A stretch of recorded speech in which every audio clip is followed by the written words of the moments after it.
Hello and welcome to the Volleycast. I am your host, Joe Trinzi, and on the other line from Canada, Peter Wong. Peter, how you doing? I'm great. How are you, Joe? Hanging in there like everybody else is. Yep. A couple housekeeping items for just for starters here. We got some more webinars coming up. We got some great coaches that I'm connecting with. Basically, just finding all the coaches that I want to talk to and ask them the questions that I want to ask them. But it turns out that other people like these conversations too. And we try to make them conversations. So I think there's lots of options out there where it's sort of more of a presentation or more of a video that you might watch. But we keep these to pretty small groups, no more than 20.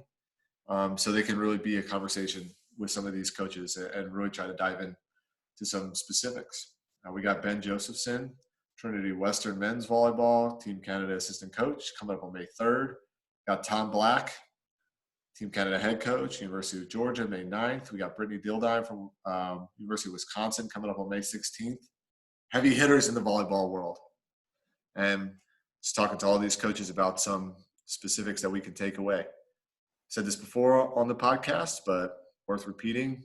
I know a lot of us, maybe you rely on your collegiate program or your club program to help pay for some of your continuing education. I know that some budgets are being frozen or there's some uncertainty there. Don't let that stop you. Just shoot me an email, joe.trinzi@gmail.com. Send me a tweet, something like that. Just let me know if there's some issues there, and we'll figure it out. But I'm just trying to connect coaches with coaches. So don't let that be an issue. We'll figure it out. Put you on for free if need be. But I just want to kind of share some of these takeaways, and you guys can go on scoutvb.com in the shop there and sign up for some of those webinars. And with that said, we had one yesterday, recording this on a Sunday, April 26th. So we had one yesterday with Nate Ngo, star technical coordinator for the USA men's national team, now his second quad, gearing up hopefully at some point for his second Olympics. Peter, you got a chance to be on that call.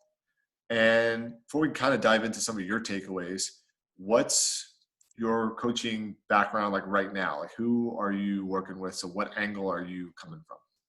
Sure. So I am a juniors club coach in Canada, and I've coached 17s for the last couple of years.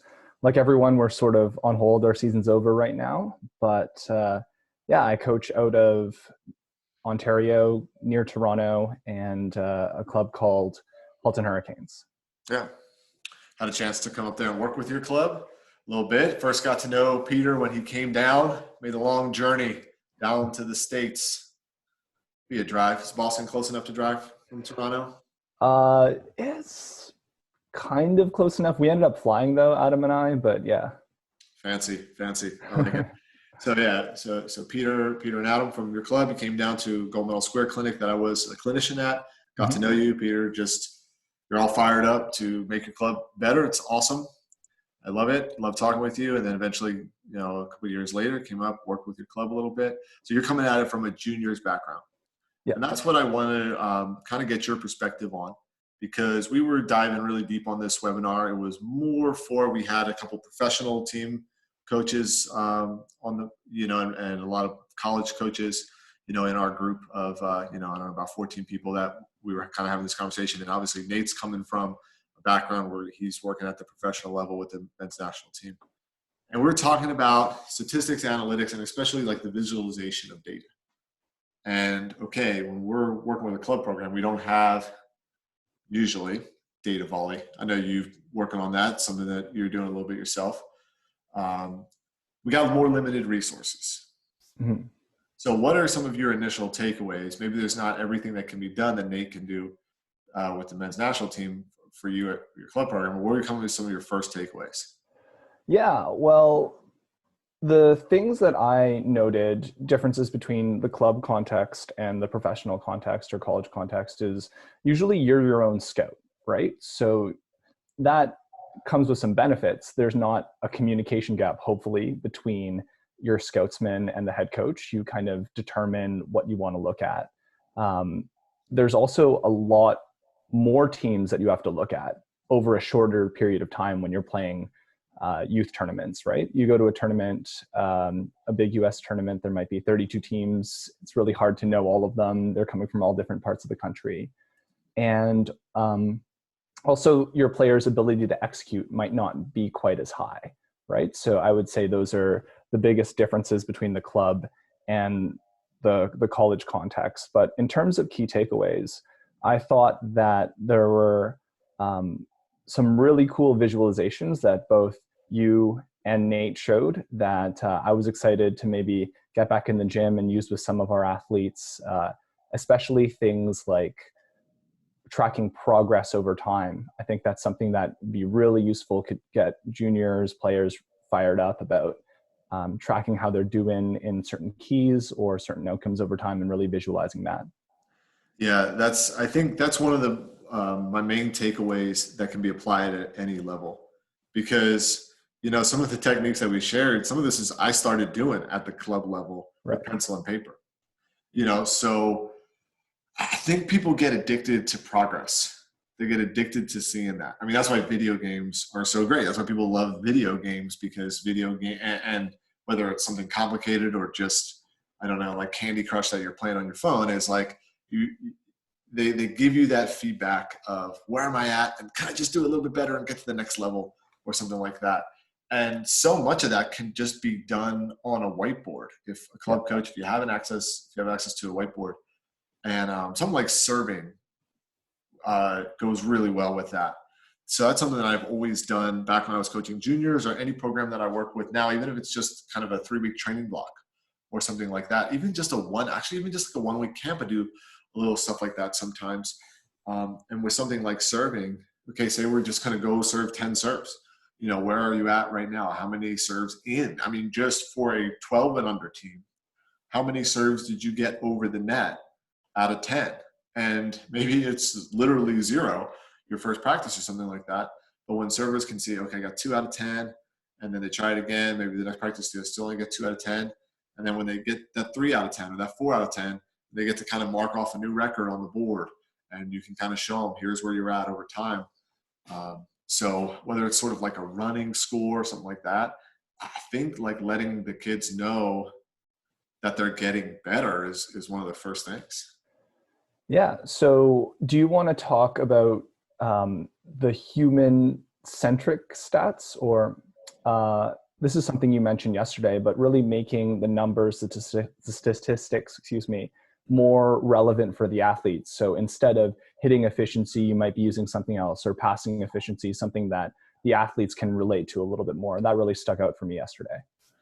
Peter, I like how you're coming on my podcast and interviewing me. Flipping the switch. But yeah, I think that's, and it's sort of like all of the same principles that are important when you coach higher level are important when you coach younger level, and they're just like even more important. Yeah. And all the principles that work when you coach younger level work at the elite level. You just need to take them to a more refined place. So one of the things that we talked about, Nate and I talked about, was putting things in like human terms. And I think that for kids, if you're telling them, hey, your serving percentage was 72%, it's like, all right, like what does that mean? But when you can say, hey, 7 out of 10, 8 out of 10, 4 for 5, or even like strings of in a row, I think that's really, really good for kids that are gaining some mastery, and even all the way up to elite players. So for example, just with a beginning, talking about like a real beginning server, a challenge of serving 3 balls in a row in is a nice goal for them. When doing in a row, I'd like to go at least 3 in a row, because 1 in a row is not in a row. 2 in a row feels like it's a little luck. They could get lucky and get 2 in a row, but 3 in a row feels like they had to actually kind of focus and kind of get it right. And, for an advanced server, you can keep a 3 in a row or 4 in a row or 5 in a row. And when advanced, I'm talking about advanced on the scale of club volleyball. So 17 and under kids that you're coaching there, they could be pretty advanced for club players. And in fact, your team is a strong team, so that's the case. And it could be 4 in a row on the mat. You put out one of those gymnastic mats or a piece of carpet, or you just mark off an appropriate target. Hey, can you put 4 in a row in the target? That's hard even for a good server. And I can relate that in my mind. I can feel what getting 4 points in a row feels like. That's a volleyball related thing that happens all the time in volleyball. 72%, it's like, what does that mean on the volleyball court? Mm-hmm. So I think that's really important with our kids. Yeah, so that was definitely something that stood out to me, like a takeaway. And also another thing in juniors I've heard you talk about before is focusing on progress sometimes instead of performance, or having an alternate scoreboard, especially at the younger ages where maybe you're trying to work towards something, or you're doing something in practice that might not translate, especially in really young volleyball, like 12U, trying to get 3 contacts in a row. You might not be able to win a ton of games, but having an alternate scoreboard, and that's something that you can keep track of in your practices and in your matches, of how many times we're getting 3 contacts before getting it over. Yeah, I mean, that's a classic 12 and under debate, trying to get them to go play 3 contacts. And you kind of, kids always want to win. And I think there's nothing wrong with trying to win and beat the other team. And then I could sort of say this idea of like, could we win while also getting more 3 hits than them? Can we win while doing this as well? Because that would show a good sign of our mastery. You know what I mean? How many times do we get past that hit? And how many times does the other team get past that hit? So if we beat them on the scoreboard, but they get more pass set hits, sort of like a tie. We beat them in one score and they beat us in the other score. And our goal is to win both scores, to get 20, to win 25-22, but have 11 pass set hits and they only had 7. Mm-hmm. And actually that does tend to, it's one of the things about development is I don't think it's, do we choose between development and winning? And actually, as we develop, we will win more, or else you're developing the wrong thing. Yeah. So that's something I think that's really great for 12 and unders. In terms of tracking things over time, I'm wondering how much what's your tournament schedule in a typical non-coronavirus year for your team? Are you sort of playing twice a month? You playing more than that, less than that? So our season is between September and May. So it's a little different from the States club season where you guys do high school from like August to November-ish, and then November, December, and then club starts January, goes to July. Yeah. So we have a little bit of a longer season. We start competing in November, and then our national championship is in May.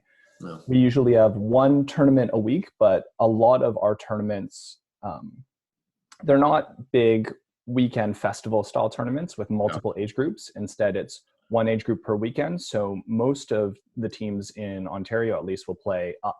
So we'll play 17U tournaments and 18U tournaments. We'll also head down in the States and play some of the great teams down there to supplement our training. So it ends up working out to between 2 and 3 tournament dates per month. Yeah.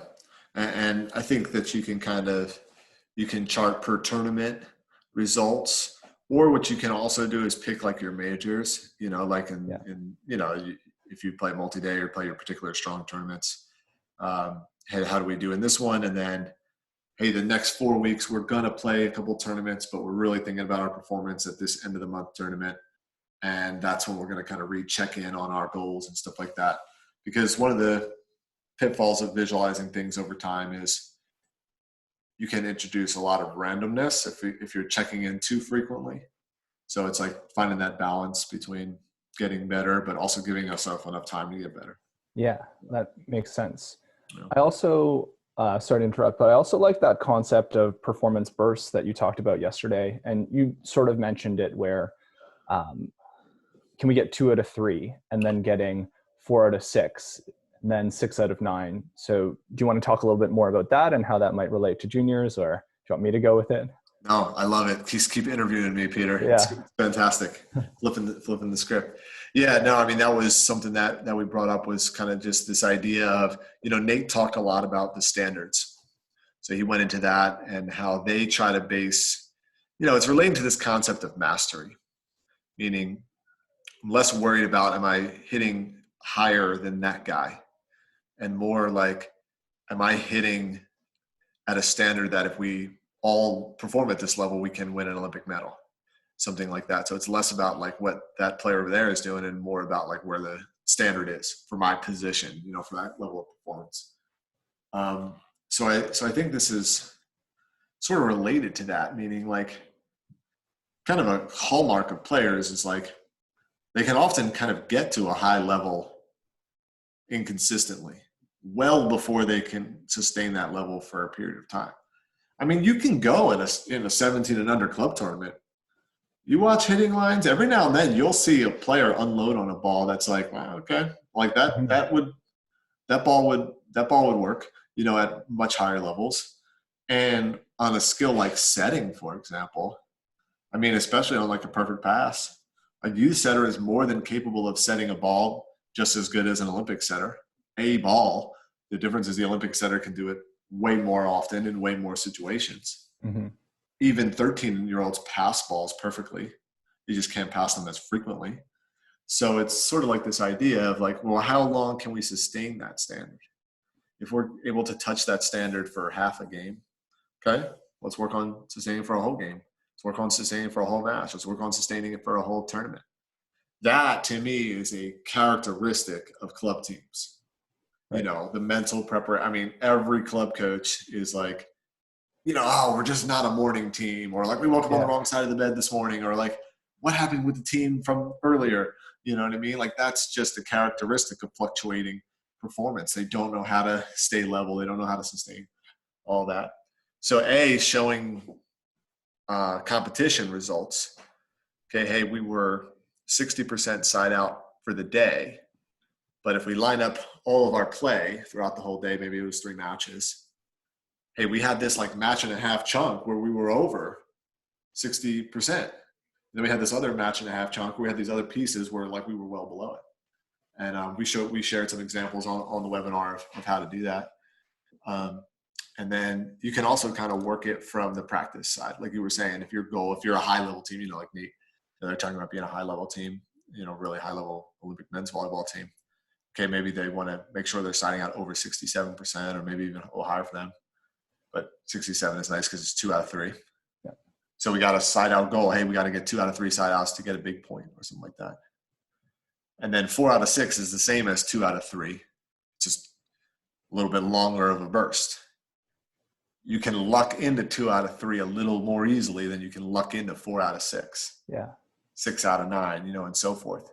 So I think that's one strategy coaches can use. Start with something like trying to get 2 out of 3. And then can you make your team have to sustain longer bursts? Actually, going back to the webinar we did previous week with Dan Fisher, he was even, for any of you who attended this or you heard John Grossman and I talking about this last week when we were talking about applying these concepts to sports. He was talking about kind of a practice scenario where they put 30 seconds on the clock and they have to sustain these plays where it has to be full swings and full out effort and all this. And then, okay, if they don't have the effort, they put one more time on the clock or this or that. And it's basically like, how long can you practice at like a really, really high level? And I think that's really important for kids because I think that that's kind of relating to the idea of progress. Okay, yeah, we could only do it for a little bit before, and now we can be really good for longer periods of time. I think that's what also develops confidence to win tough matches. Yeah. So speaking about progress, one of the things that we did this year with our team is we started filming all of our practices. And I would take the video, and so in previous years, I would data volley our matches. And like I mentioned, we play 2 to 3 times a month and put all together like Maya's attacking clips and then send them to her afterwards. And that may or may not be something you can do given the size of your staff and your familiarity with technology. But in order to, I was thinking, have even more track of progress, I started doing that for our practices as well. Not every single practice, we go 3 times a week, but as much as I could, I would film practices and then I would tag our athletes' swings or their passes and also send those to them, because something I figured was if they're only getting to see themselves play a couple times a month, there's limited opportunities for them to get better. But if they're able to see that video maybe once a week or twice a week, that would be really cool. And they can implement some things in practice and then see their progress a little bit more in games as well. And I guess the only thing though is you sort of have to teach your athletes how to watch video maybe, because something in motor learning is our athletes will attend to non-task relevant information, right? So really giving them something to look for and maybe an assignment to do. So I don't know how you feel about that. Is that too much, or is that something that if you have the resources you could encourage coaches to? I think it's great. I think you hit on exactly kind of the crux of it is, I mean, for a high school player, you show them the video of their game, and they're basically going to just say, okay, well, did I get a kill or did I not get a kill? Did my hit look good? Did it not look good? You know, so they're going to be able to attend to the result a little bit, but it's going to be hard for them to sift through it. And that's okay. Just the process of sifting through it is helpful. But one thing that I like is giving them a specific guide.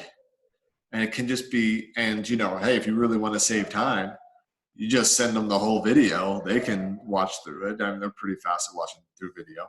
And what you can kind of just say is, hey, just tell me how many times you took a transition, how many times you've got, you know, if you want them to get a certain amount of depth or use a certain footwork on your transition. Tell me how many times that you think you did it and how many times you think you didn't do it. And okay, it'd be nice if the first time or at least every now and then you also do the same exercise, so that like if you think, if she tells you 7 yes and 6 no, and you recorded 6 yes and 7 no, or you recorded 8 yes and 5, okay, all right, she's in the ballpark. But if she tells you 7 and 6 and you thought it was 0 and 13, then okay, you're not on the same page and she's not understanding, which is your responsibility as a coach. You know, you should be able to coach them such that they could review their own video with some level of accuracy. So you do a little check on them just to make sure that you're teaching them properly, check for understanding. But then they do that, tell you 7 out of 13. Okay, all right, cool. And then next practice or next whatever, okay, hey, what did you get today? What did you get the next day? And that's kind of a, you know, that's a really nice one. And then if you can sit down with them every now and then and do it, if you have the ability to tag the clips on something like Data Volley, on something like Huddle or whatever it is, that's really nice, because sometimes you can just do that right before practice. You know, say they only hit 13 balls in 6-on-6 the last practice and you had them tagged. I mean, if she comes in 5 minutes beforehand, I mean, you could easily watch 13 hitting clips in 5 minutes and yes, no, okay, great, all right, let's get out there and see what we can do today. So I find that very powerful, that attending to one specific piece of skill and just kind of charting my progress over there. And then especially if you can somehow link that to what their result was. Okay, hey, on these 7 where I took the right footwork, I got 5 kills. And on these 6 where I took the wrong footwork, I only got 1 kill. And here's the thing, if you find that the results are flipped, hey, on these 7 where I did the right footwork, I got 1 kill. And on these 6 where I did the wrong footwork and got 5 kills, well, maybe that you need to reconsider what footwork you're teaching. Yeah. You know, I mean, just 13 swings like that, it's too small to tell. But like if that is continuing over time, then, you know, then there's the humility, hey, maybe I need to just teach you a way to do it differently, because I'm telling you to do it right is not helping you. So for sure, I think that if you can do that, that's a lot. Cool. Yeah. And there was also some discussion yesterday about, so Nate puts together this 200-page report for the coaching staff, USA Men. And I think 0 youth teams are going to be doing that. So I have some ideas of maybe things that you might do for scouting that at the juniors level. When you were a junior coach, what sort of things would you try to come up with as a staff, and what would you communicate to your athletes beforehand? Yeah, well, my staff was me. Right. So that was easy to come up with. And yeah, I mean, in terms of scouting for juniors, I want to know where to serve. Mm-hmm. I mean, and I want to have an idea of how to stop their best hitter, usually a best outside hitter, but if they have somebody else that they go to a lot, I want to know that. And I want to be aware of like any kind of wrinkles that they do. Those are kind of the 3 main things. And then that may include, or you could call it a separate thing, where to tip. Yes. The easiest point to get in juniors volleyball is a tip on a defender who's not ready for it. And I'd like to always have that kind of in your back pocket. It's like if you know where it is and it's like, okay, let me wait till it goes to 3 and then it's 11-11. You're like, hey, tip it. You know what I mean? That's nice to get you out of like a little point there. But just more general, like if you play a team that is playing a rotation defense, telling my hitter, don't tip it right over the block because they rotate up there. If you're going to tip it more into zone 4, you know, because there are outside hitters peeling off the net. You know, and kids are going to need to tip the ball or go off speed every now and then. And I'd like to have them have an idea. I mean, even at a higher level, that's good to know. But for your youth kids, it's good to know where they have their bailout. We want to have a serving strategy. If for nothing else, then it helps focus our servers. Mm-hmm. So half the time, the serving strategy is just serve the 5-6 seam. That's always good in youth volleyball. But, you know, it'd be nice to have some other things every now and then. And then just be prepared for their wrinkles. You know, like if they do some sort of crossing play or they have a setter who dumps a lot or et cetera, you know, just that we don't see a lot. Because sometimes that's one thing about youth volleyball, like travel, especially when you travel over, you see some teams from different areas. They may have a different playing style than you're used to playing against in your area. So just be kind of nice to keep them aware. We basically just don't want the kids to be surprised. And in terms of presenting it to kids, like I'd be fine like almost not presenting any of it as long as I know it. Mm-hmm. Always tell them the scouting report. I mean, always tell them the serving strategy. But that could just be in the huddle. Hey, we're serving this player. Great. Okay, let's go ahead. You know, what are you guys doing? Yeah, so I started from a place where we had a lot of stuff, and just as time has gone on, just less and less and less. So my buddy Christoph, who you know, he coaches for a different club, so we would data volley and sort of share some information. So end up having this giant database of every single team in Ontario, 17s and 18s, just like hundreds of swings for every player. And so we actually have a lot of information, and it was hard as a guy who loves numbers and stats and all that to really pare things down and just give the athletes only what they need to know. Because at some point, you're just getting in the way and you want your athletes to play free, right? So we ended up with things that are really similar to what you said: who to serve, who their big attackers are, and actually more importantly, who can we ignore? Because in a bunch of juniors teams, you've got 2, maybe 3 really good hitters, and then a couple of kids you don't really need to worry about. Where do they play defense, especially out of system? Where can we tip if we're in trouble? And then I would do what they tend to run first ball side out on perfect and medium passes. And I would actually make calls from the bench. And I know some people don't really like that, but rather than have our middle blockers memorize things they do by rotations, setters at the junior level, again, because there are a lot of hitters who are dominant, they're going to have very strong patterns in different rotations. So we would make some dedicates, load on a couple kids like that. So I started with like a 1-page sheet that I would hand out, which is a lot to put together when you have like a lot of teams in a tournament. Usually our tournaments are 9, but at nationals we'll go to 32 team tournaments. Then I did a little video scout because I was thinking pictures and video better than words. So I would put some data volley clips together and sort of narrate over it, show them that. Then by the end of it, I just came up with win conditions and lose conditions. What are the 3 things that we do well, we're going to win? If they do well, they're going to have a really good chance to win, and we're going to try and stop. And that really made me think of the anecdote you told yesterday about the World Championships or Grand Prix it was, at 2014, where you kind of got down to that, just like really pounding on a couple key messages and focusing on your team's signature strengths instead of this whole big scout, right? Yeah, I mean, that's sort of the classic. I think all coaches just go through continual cycles where you add something because it feels useful, you add something because it feels useful, you add something because it feels useful. Then you get to a point where athletes are getting a little overwhelmed and they start thinking too much instead of just seeing and reacting, and then you pare it back down. And then you add and you add and you add and you pare it back down. So I think that's kind of the nature of the beast. And, you know, you just kind of go from there. And I think just with club volleyball, I think you're hitting it on the nose. Just simpler is better.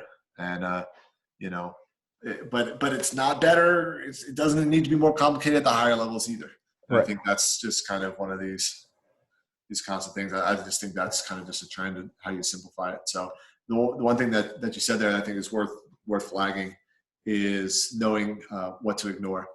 So, I mean, that's just a characteristic of elite performers. It's not that they necessarily see more, but they ignore the non-relevant stuff better often. than novice performers. So, as coaches, sometimes we know, there's no way they're setting that girl. Why are we worried about her? Why are we getting hung up on the middle when there's no chance that they're going to set her here? You just know because of your intuition. So I think that a good way to handle that is like, in the moment you can tell them to help them out. And then it's also important to have some of those teaching times. Hey, why did you think I was saying to ignore the slide? Well, because they just made 2 hitting errors in a row on it, and their best hitter is on the outside or something like that. Yeah, I think it's a pretty good idea. They're not going to set her another time or something like that. Oh, yeah. So, so that's the teaching moments that to me then can help your players understand the game on their journey towards understanding it the way you understand it. Yeah. And I think you also have to take into account, have you trained it enough in your gym? And also, have you seen it enough? What are the level of your athletes? So we played our very last tournament before our season got canceled was a Grand Prix tournament. And we played a team in a best out of 3. We went to 3 with them the first day. Then we played a best out of 5. We went all 5 sets with them the second day. They run a very specific thing. So wrinkles, like you said. So they run a 6-2, not an American style 6-2 where you're double subbing in and out, but setter hitters. They're both lefties, right? So they set in the back and they hit through the front. And their wrinkle is on free balls. Their front row setter hitter stays at the net and they go 3 in the back. They pass it super tight and they bang it on 2. Yeah. We've seen it on film a bunch of times. So we did film, looked at it, talked about it pre-match. Every timeout, every free ball, when that ball came up, I'm yelling on the sideline, like, go up with her. And I think we stopped it like 2 out of 10 times across the 8 sets that we played, right? We just don't see 2 lefty kids bang it on 2 often on us. So I think that's just another thing to keep in mind, the best laid plans. And it's not like we did a scout a week before and we weren't ready, but we talked about it the entire time. The girls knew and everything like that. But sometimes it's just up to your athletes to be able to make that read and see it, right? It's a good way to sum it up, I think. It's about it for time here. But Peter, thanks for joining us, and maybe I'll have to get you on again. Hear some of your takeaways as we do some of these webinars and connect it to various levels. Hey, how does this apply at youth level? How does this apply at the collegiate level? Et cetera, et cetera. And as we said, we've got some good coaches coming up. So check out their webinars. We got Ben Joe coming up on May 3rd. We got Tom Black on May 9th. We got Brittany Dildine on May 16th. And let me know, email me or tweet at me who else that you're hoping to connect with. Somehow I've had the good fortune of being friends with a lot of the best coaches in the world. And sometimes I can get them on and talk to them right now, especially while everybody's got some more free time. So let me know who else you'd like to see. With that, Peter, thanks for joining us. Everybody, thanks for listening to the Volleycast. Keep on learning about volleyball.